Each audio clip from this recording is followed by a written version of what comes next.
Okay, this is you know another follow-up on the. Okay, oh, this is old Cam. And this is not a spring chick. Yeah, And this is a follow-up on what we've been doing about, well, Indy Mac, Freddie Mac, Fannie Mae, and one of the things I'll tell you, as the president might say, no worries. no worries. Like I said, like we want to point out, unless you're one of those tens of thousands of people that aren't covered by the insurance plans, and in Indy Mac there were 10,000 that basically lost their shirts. Well, and how do most people know if they're covered or not? With those limits we were talking about. $100,000 deposit or $250,000 in retirement. But the problem is that a lot of people that run businesses depend upon having more than that $100,000 in there. And a lot of $250,000 deposit. Let's see, what's it about? Isn't it like $450,000 is what the average retirement thing in these banks is? It is? Yeah. Well, why'd they keep it all in one bank? No, because they have banks set up retirement plans, and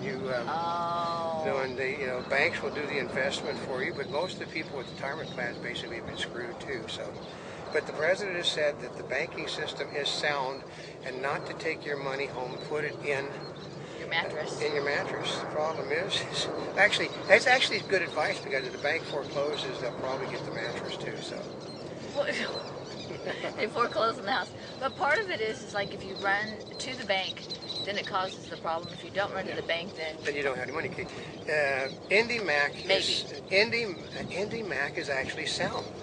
It is a sound bank, But the problem is that people. Okay, actually, they're blaming this all on a United States senator who wrote a thing the week before the run on the bank happened about thinking, making speculation of what might happen.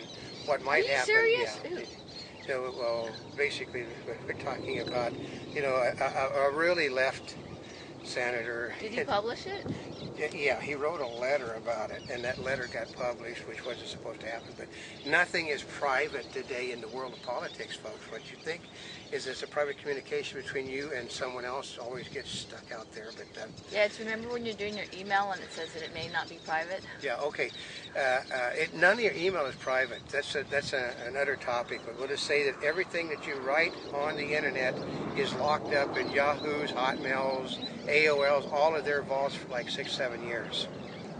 Wow. So, and then they do get court ordered in an instant. But the Fed tightened up on rules for mortgage lending even tighter than what they had proposed months ago. Now, here's a few highlights of the new federal rules for mortgage lending, which take effect October 1st. For subprime mortgages, lenders will be required to verify a borrower's income and assets, which means... I thought they did that before. Well, before they were allowing people to have no verifiable income loans. Oh, as long as they gave them money? As long as they put, money up. Actually, they didn't even have to put a down payment down. They just wanted to get people into the home. They folded the down payment and everything into the home. That was probably why there was a problem. Yeah.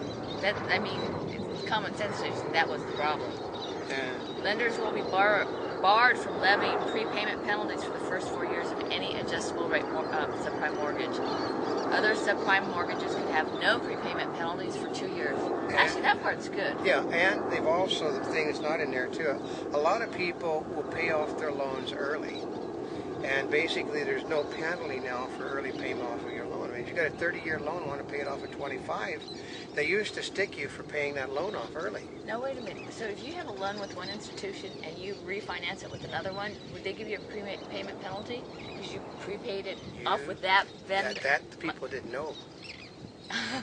That is you hit the prepayment penalty. So what you thought you were getting was basically always folded into the cost of the loan and then subtracted, So, like if you were borrowing an equity loan, you didn't even notice the fact that you were getting stuck with a prepayment penalty for paying off your loan. It's kind of like that fine print on your cell phones, where if you, you know that there's a cancellation charge if you don't do it for the whole term. But on some of them, you may even have to pay extra for your cell phone. That's right. If you cancel. Anyway, going back, so these are more highlights for federal rules for mortgage for all lending mortgages. for all mortgages. Okay. Lenders won't be allowed to run advertising that compares different loans unless all payments and rates are also disclosed.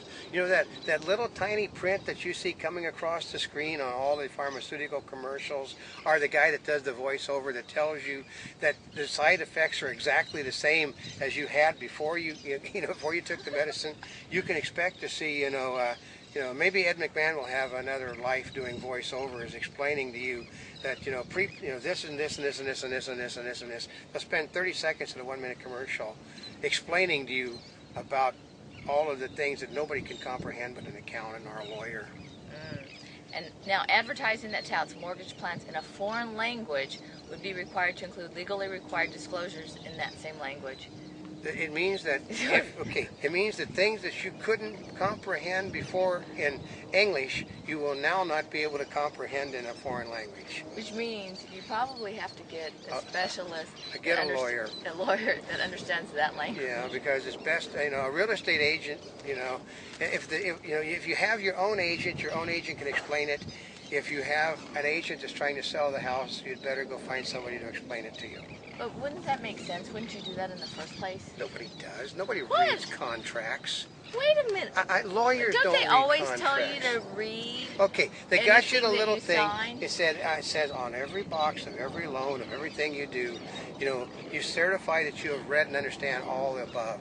Okay. I swear those things are timed. Okay, let's say that they get smaller, but say you want to do, let's say you want to put something up on a popular website, video thing. They got like 20 pages of things you got to go through. Basically, the crux is you have to pay them if you sue them. So that's basically what a lot of the fine print. That's why nobody reads it. Well, most people never read it, and for those that do read it, they probably don't comprehend. Yeah. I mean, because they're not attorneys. This is why we have the Indy Mae, the Fannie Mae, Indy Mac, Fannie Mae, and Freddie Mac problems, is because people simply didn't understand what they were signing. They were told, the guys that were doing the loans would have made used car salesmen very proud. Okay. Here's the other part for all mortgages. These are the new rules. Lenders would be required to credit borrower's payments on the day of receipt. Did they do that before? No. If you would come in after, if you payment after 1 o'clock. Yeah, and sometimes if you posted it after 3 o'clock on Thursday, it wouldn't be posted until 10 o'clock on Monday, because it's basically it's check kiting is what it is. If you don't know what check kiting is, it's basically not depositing the money in the person's account for X amount of days, while at the same time you have deposited in your account and you're making the interest off of it for those days. They don't want that interest to be made by the lenders anymore. They want everything to go to the person that's paying the bills. Oh, well, that makes sense. So anyway, there's got to be more on this topic. Until next, I'm hoping that not tomorrow, but the way it's coming up. Until our next update on the the mortgage meltdown. That's right. This is Old Cam. And not a spring chick. We're here yesterday, today, and tomorrow. And hopefully not with the...